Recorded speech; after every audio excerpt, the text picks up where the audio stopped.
Huwag na tayong maglokohan. Ang pera para sa 2025 budget ay inilaan nyo para sa halalan. Kung gaguhin, lokohin at pagsinungalingan nyo ang mga Pilipino, dinaig nyo pa ang mga demonyo.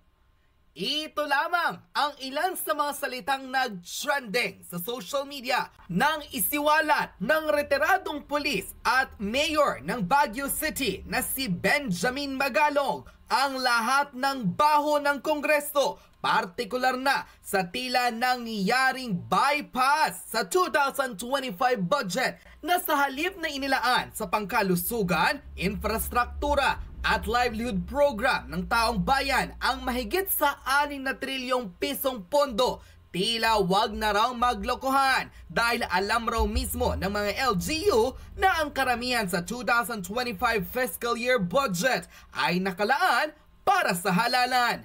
Bukod raw sa mga ibinulsa na ng mga politiko ang kanilang pinakinabangang pondo mula sa mamamayang Pilipino, lantarang pagbili ng mga di-umunay property nila locally and abroad at pagpe-flex ng kanilang mga yaman at mga luxury items, tila hindi raw tanga ang sambayanan para hindi malaman na ninanakawan nila ang buong mamamayan.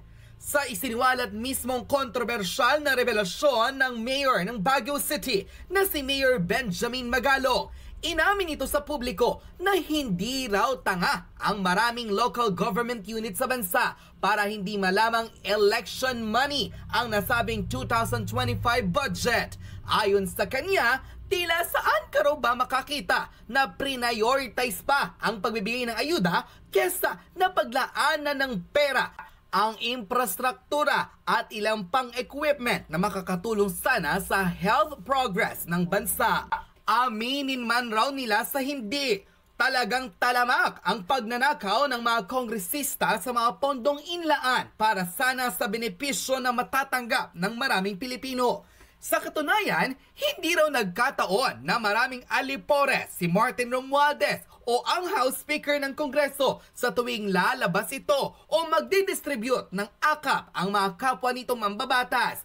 Ayon sa revelasyon ng Baguio City Mayor na si Benjamin Magalong, tila may tinatawag raw mga kongresista na 777.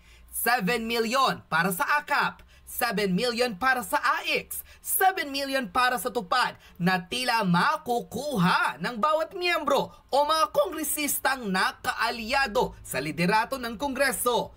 Hindi raw nakapagtataka kung bakit ubos ang pera ng taong bayan dahil sa mga ganitong gawain o harap-harapang pandarambong ng mga politikong ginagago na raw ang mga Pilipino. Narito at panoorin ang matapang na pagsisiwalat ng retired police at alkalde ng Baguio City na si Mayor Benjamin Magalong na bukod raw sa harap-harapang korupsyon na ginagawa ng mga kongresista at ilang pang-opisyales ng pamahalaan para di umunay bumili raw ng sangkatutak na yaman. Mga kongresista, kaya pala raw apura ang sipsipan, nakakakuha at tiba-tiba ang pera kapag kadikit ang House Speaker na si Martin Romualdez.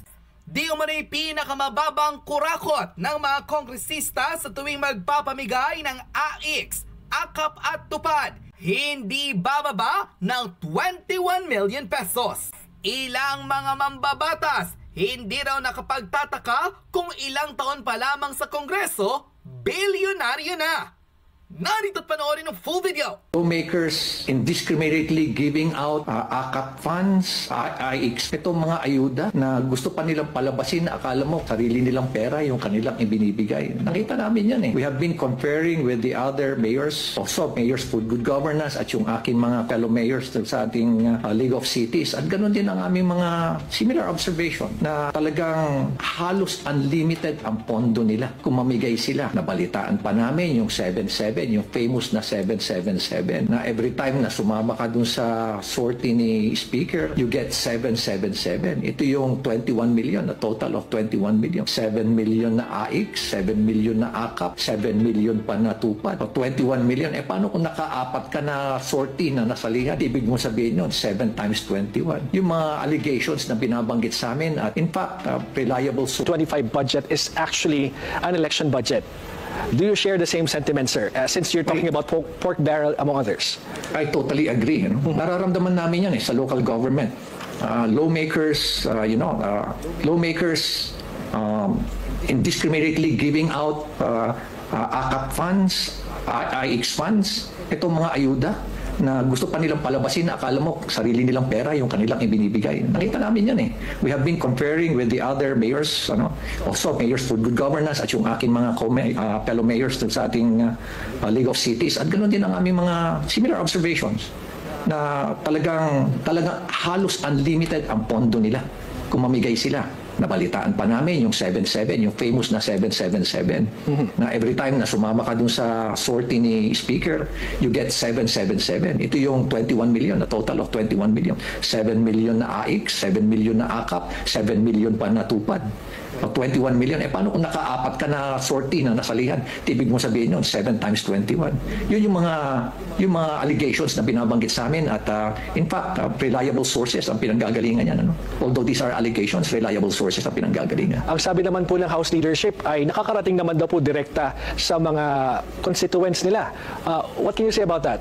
Ang nakakalungkot niyan is walang exchange of data with the local government. So ang nangyayari niyan, pwedeng magkaroon ng redundancy.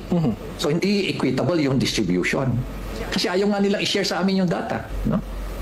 At alam mo ba na kami sa local government, halos wala kami natatanggap na AIX. Halos wala rin kaming natatanggap na MAIP, yung Medical Assistance for Indigenous Patient. Halos wala rin kami natatanggap na tupad. Nagmamakaawa pa kami. We have to beg sa mga lawmakers, lalo-lalo na sa Senate. Kung may kaibigan kami mga senador, doon pala kami nakakuha. Paano kung wala kaming kakilala? Paano ibang mga local government na walang kakilala? Wala matatanggap talaga. Sabihin na lang sa ako siguro, most probably, siguro mga 80%. On 20% lang sa mga AIX fund, tupad fund, MAIP fund ang natatanggap ng local government. Ibig nyo The rest, ang humahawak yan are actually lawmakers. So that's what I want to discuss nga, sir. So ibig sabihin, hindi automatic that, let's say, Baguio City, wala siyang certain percentage of people who will benefit from these ayuda programs at hinihingi nyo pa sa mga lawmakers. Yes, kukuha kami sa lawmakers. Tapos hindi kami ang gumagawa ng listahan. Hindi yung Office of the City Mayor ang gagawa ng listahan. Pagkakuha namin ng pondo, ibibigay namin yan sa aming City Social Welfare because they know better kung sino nangangailangan. Because they have the list. Sila yung nag-conduct ng mga interviews, sila yung nag-conduct ng due diligence para malaman talaga who are the real indigents. Hindi yung ang binibigyan mo are your supporters. Tapos ang masama pa, pag binigyan mo yung supporters, hindi nila i-share sa amin yung listahan. So there is a huge possibility that once again, these same people will be receiving AIX or ayuda from the local government kasi hindi mo binibigay. Nako. Hindi namin nalalaman kung sino yung mga pinagbibigyan nila. Bawal daw, sabi nila sa amin. And they're invoking itong